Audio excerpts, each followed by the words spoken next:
Epilogue. 1 year later.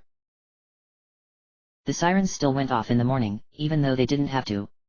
The rising sun streamed in through the window onto Tiptoe's face as her eyes opened slowly. She still had trouble getting used to seeing the sun move. As she did every morning, she debated just staying in bed. She had another royal function to attend, nothing to look forward to but a day of Celestia and Luna parading her around a team of socialites. She wondered if that was better or worse than the tedium of her day job managing the weather. She rolled out of bed and onto the soft cloud floor. She left her royal dress in the closet. Her breakfast was a simple meal, a selection of fruits and berries she scarfed down quickly. She had made her decision. She wasn't going to go to the royal function or work. She left her home and flapped her wings, taking flying up and over the aerial section of Totem Hoof. When she saw the hole in the clouds that allowed access to the terrestrial city, she folded her wings in close to her body and dove down. It was still early in the morning, so she didn't have to fight against the flood of Pegasi that would normally be commuting to the sky to work. Totem Hoof glistened below her, nestled in the shadowed valley. The sun was just beginning to peek over the top of one of the huge hills that surrounded it. The buildings had been heavily modernized in the year since the day of rebirth, partially due to Celestia and Luna taking residence in the city, and partially because of the Stallion grad scientists lending their expertise to the citizens. Tiptoe touched down in a small, green park, only dimly illuminated by the sun at the early hour. In the center of the park, a small, domed structure stood, a single black-clad Pegasus standing guard at the door. At the tip of the dome, a beautiful, golden statue of a pony stood. Flowers and gifts surrounded the tomb. The floral scent in the space was almost overpowering.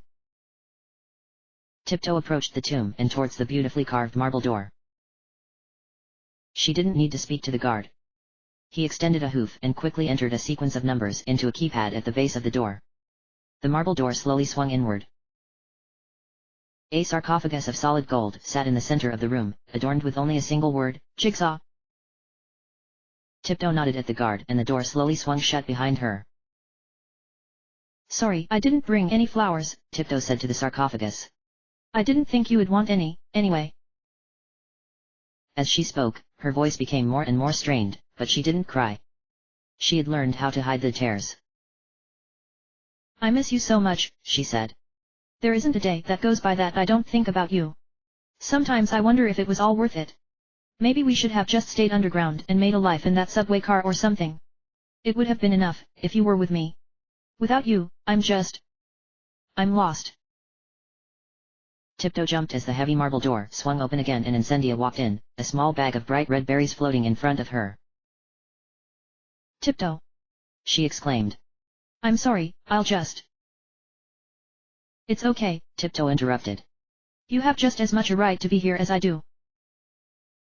Incendia shuffled her hoofs awkwardly and said, Thanks. I brought some bloodberries. It's not much, but... I remembered he liked them when I brought them that once. Seems so long ago, Tiptoe said wistfully.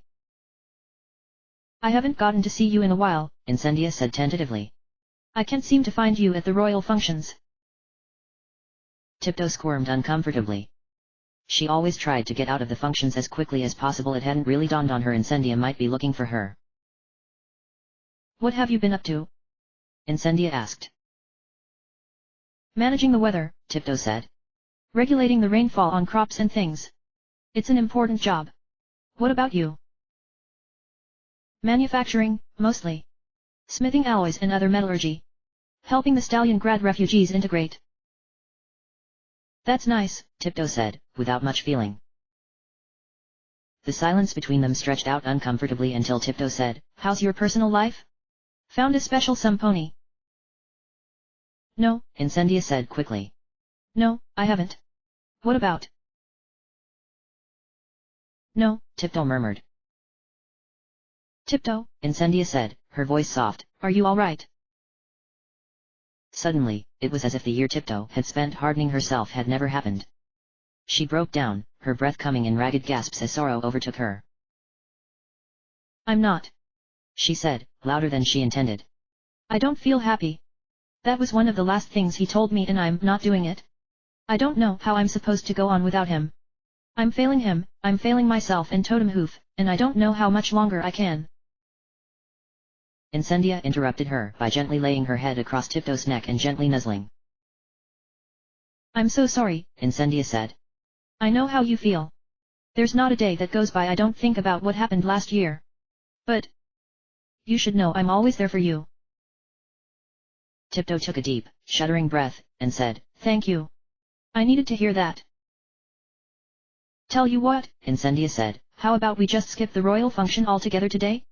I'll go the market, get a lot of tasty food, and we can go back to my place and I'll cook it up, and we can talk over dinner. Anything you want to talk about. Just the two of us. Tiptoe smiled, a real, genuine smile, for the first time in a long time. I'd like that. The sirens went off that night, even though they didn't have to. Neither of them had any intention of sleeping.